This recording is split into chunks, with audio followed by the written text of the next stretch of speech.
Dan apabila dia meninggal, dia tidak dimandikan, dia tidak dikafankan, dia tidak disolati, tidak didoakan dengan doa rahmat dan ampunan, bahkan dia tidak dikuburkan di pemakaman kaum muslimin. Para ulama juga menyatakan dosa meninggalkan sholat itu lebih besar daripada dosa berzina, lebih besar daripada dosa mencuri, lebih besar daripada dosa makan riba, lebih besar daripada dosa minum khamar dan seluruh dosa-dosa yang lainnya. Masalakakum fi saqar? Kenapa kalian ada di neraka Sakor? Penduduk neraka Sakor menyatakan, qalu lam naku minal musallin. Kami dahulu tidak sholat.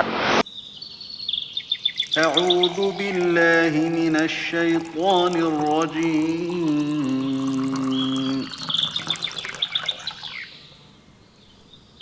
Bismillahirrahmanirrahim. Alhamdulillahi wassalatu wassalamu ala rasulillah, amma ba'd. Teman-teman semuanya, ada satu perkara yang sangat penting yang akan kita bicarakan pada kesempatan kali ini, yaitu masalah urgensi sholat, di mana sholat banyak ditinggalkan oleh kaum muslimin saat ini. Padahal sholat merupakan pembatas antara seseorang yang beriman dengan kesyirikan dan kekufuran. Nabi Muhammad SAW bersabda, baina rajuli wasyirki wal kufri tarkus sholah. Pemisah antara seseorang, yang memisahkan antara dia, keimanan dia dengan kekufuran dan kesyirikan adalah sholat.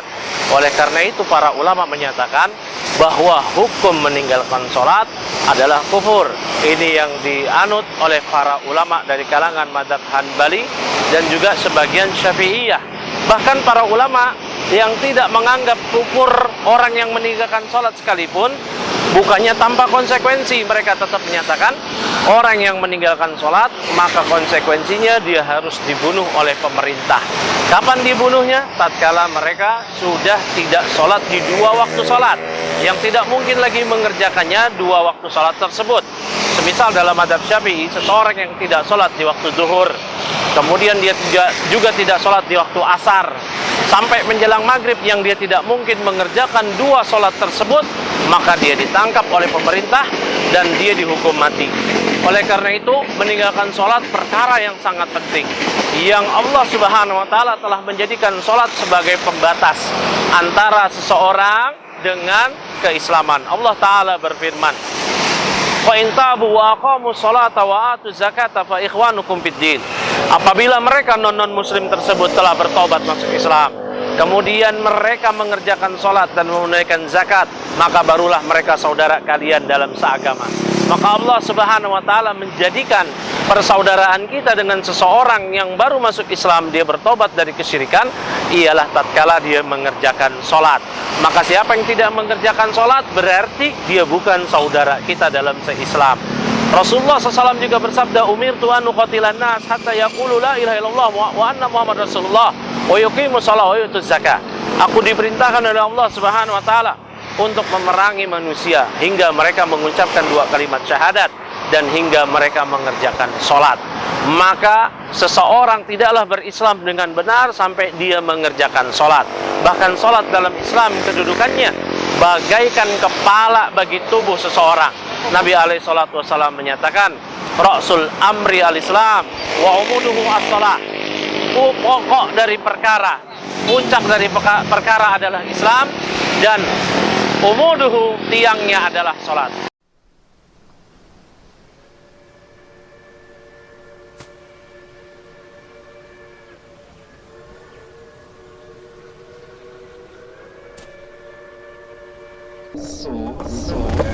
Guys, jangan pernah nyerah.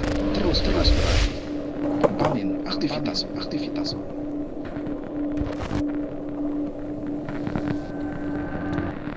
Maka bagaimana sesebuah bangunan yang tanpa tiang, maka dia akan hancur. Demikian pula bagaimana seseorang yang berislam tanpa sholat, dia akan hancur. Umar bin Khattab dan para sahabat yang lainnya menyatakan, la hadda liman taraka sholah, la hadda fil Islam liman taraka sholah. Tidak ada bagian dalam Islam bagi orang yang meninggalkan sholat. Tidak ada bagian. Nabi SAW bersabda, al-ahdul ladzi bainana wa bainahumus shalah faman tarakaha faqad kafara. Siapa yang meninggalkan sholat, maka sungguh dia telah kafir. Bahkan Abdullah bin Syakik dari kalangan tabi'in mengabarkan bahwasanya para sahabat menyatakan bahwa amalan yang apabila ditinggalkan menyebabkan kekufuran itu adalah sholat. Abdullah bin Syakik menyatakan, kana ashabu Muhammadin sallallahu alaihi wasallam bahwasanya para sahabat Muhammad SAW la yarawna syai'an minal amal tarkuhu kufrun siwa shalah. Para sahabat Nabi Muhammad SAW tidaklah mereka memandang suatu amalan yang apabila dikerjakan menyebabkan kekafiran, menyebabkan kemurtadan selain sholat.